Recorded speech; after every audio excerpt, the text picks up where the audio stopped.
Welcome! I'm Arseni, and I am the People's Chef. Join me for some easy, healthy cooking.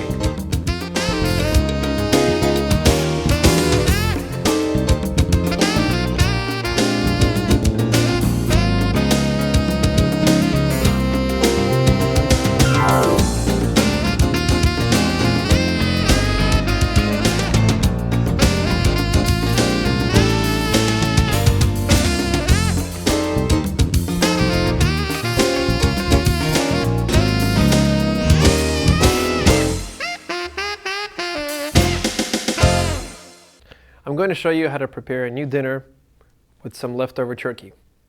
Turkey Tetrazini is a fitting dinner for any occasion. Now let's get started. I have here some leftover turkey that I have from a previous engagement. I'm going to start out by chopping up some onions.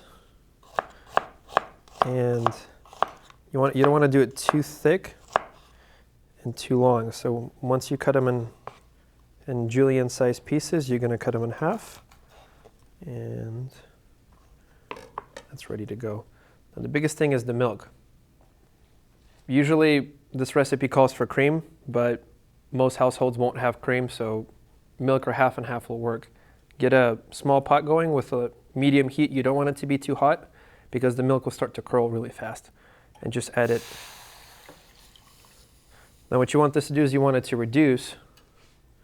And while that's still reducing, we're going to add in just a little bit of white wine. Let that reduce. As it reduces, add in just a tad bit of olive oil. And we're going to put in we're going to saute our mushrooms our onions just a little bit. Now as these saute, I'm going to talk about the mushrooms just a little bit. I have some really nice chanterelles that have been freshly picked from one of my friends that's picking, so they're actually in season right now. You don't want to cut them too thick. Cut them about the same size as you have the onions. And what I like about chanterelles is they give it a unique flavor. It's not like going to your local grocery store and picking up some regular white mushrooms. They're really, really good on the flavor end. And you want to cut them into about similar pieces. And as this is cooking, as it sautés, move it around just a little bit and add in your chanterelles. Now you don't want to cook this too long because you're going to be transferring it into the sauce. I'm going to raise the temperature here just a little bit. Now for the leftover turkey, cut it about the same pieces, same size. And what that will do is since they're already cooked, they're going to be, they'll overcook just a little bit, but they'll soften up as they cook on the pan. So as you're sauteing everything, now sauteing is really the process of getting olive oil or any kind of, it could be butter, olive oil, lard, any lubricant, and basically the French term of flipping it in the pan. So that's essentially what I'm doing.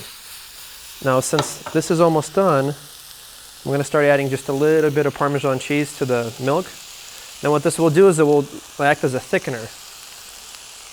From my culinary class, couple of things I remembered was that you could either use cornstarch, flour, or just a little bit of Parmesan cheese. Now as it thickens, the cheese will melt and bind with the milk. And it'll be very nice for a sauce. Now as the chanterelles cook with the turkey, add in just a little bit of parsley. And we'll use that later for garnish too. It'd be really, really nice to kind of have it pop out. Now as the cheese will melt in the milk, it'll start to thicken it up.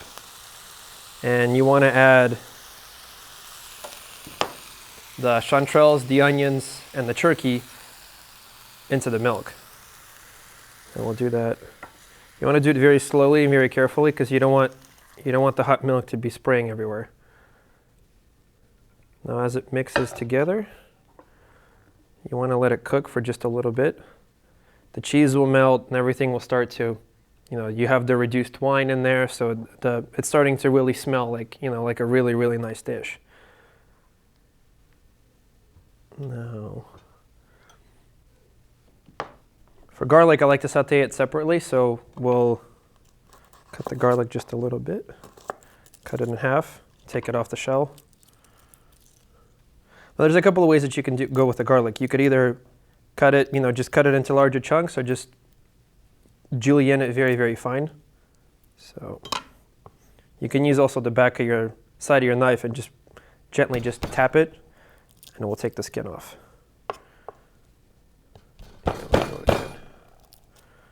Now as the skin comes off, I'm just going to julienne it very, very fine and put it actually back on the pan here. Oh, add in just a little bit of olive oil. Now the idea of adding the garlic to the ingredients later is that I'll be able to control the amount of garlic that I'm going to put in. So essentially, if I want to be able to utilize it later on a later date, like let's say 24 to 48 hours later, the garlic will not overpower the rest of the dish. So get some garlic on there. Another thing that you can use this for is if you make what I like to call garlic chips.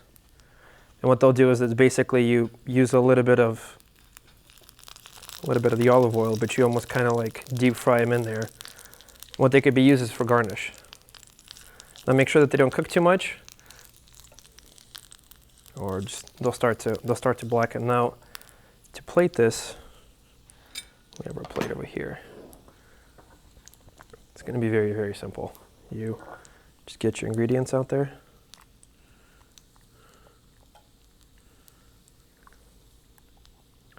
I don't want to get a lot of the sauce on the bottom of the plate. Now plate it very, very carefully. Garlic chips are almost done, so they're starting, as soon as they get a little brown, take them off the pan. As I said again, you don't want to overcook them, but you can use them just lightly tap them to get the oil off of them, and use them for garnish. We can sprinkle them a little bit on the sides. Another thing that I like to do is don't necessarily put the garlic chips in unless you specifically want the flavors to come out.